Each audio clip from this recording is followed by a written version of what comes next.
Welcome to Kaleidoscope S4IG Let's Talk. Today on S4IG Let's Talk, we are in conversation with the powerhouse of innovation and entrepreneurship, Shoba Purushothaman, co-founder of Hard Skills and two other startups with a 20-plus year track record of business and entrepreneurship innovation. Welcome to Sri Lanka and welcome to the program, Shoba. You know, your latest startup, Hard Skills, has a very interesting premise. How did you get into this? What we found was that with all the interest in learning and skilling that was going on in the world, much of the focus was on technical and functional skills. But when we were talking to employers and to company heads and country heads, what they told us was the areas that people lacked were the so-called soft skills. How to communicate effectively, how to think critically to solve problems, how to influence people, etc. And so we thought, okay, that makes sense because all the so-called digital natives that are entering the workforce haven't really been trained on how to develop these human skills. So it's teaching soft skills through hard skills. Yes, teaching soft skills, which are the real hard skills. So in a world where there's so much automation, robots are taking over, what's our plight? How do we stay relevant within this onslaught of ChatGPT and everything else that's going on? Well, I think the way humans stay relevant is going to be accentuating their human skills, such as creativity, right? Such as innovative problem solving and communicating and building that human connection that makes that difference. Because what the robots are doing are really taking away tasks that humans don't want to do anymore, by and large, and don't need to do anymore. So I'm very positive, and I think we're seeing that in our own growth, that more and more employers are recognizing that they need to get their teams trained at scale on some of how to use their imagination to become more creative, how to think critically.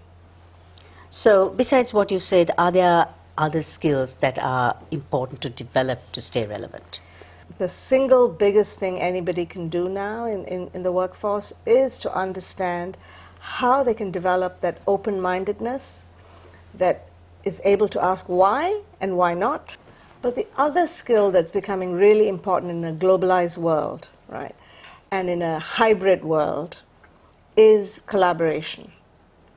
The ability to really draw on other people, to think together as a team, and to solve complex issues with people that you may never ever meet in real life. So in our current economic climate, we've seen quite a few startups happen. What do you think would be the formula for sustaining that startup? Times of great economic uncertainty or downturns are a very fertile time to start a startup, right? Because there are problems that need to get solved that rise to the surface. So if you're a startup, I would say the single most important thing to secure is that first customer. And many, many startups fail because they think that first customer comes after you've got the product fully baked, you've got your marketing team, you've got your website, your brand, your logo. Actually, not necessary. That first customer can come very shortly after you've had the idea and establish that somebody has that problem. So if you have an idea that is a better way, I think identifying that first customer and going to that customer and saying, here's my idea, do you think this would make a big difference? Get them to say yes. Then will you let me collaborate with you to get this product to market? Will you test this product? That is how we have started all our businesses. Any words of advice, hard honesty to inspire the up and coming? Stick with it, tenacity and perseverance. Fortune favors the brave and fortune favors those with staying power. And if you like Kaleidoscope, just like us and subscribe, follow us on YouTube, Facebook, Instagram and LinkedIn.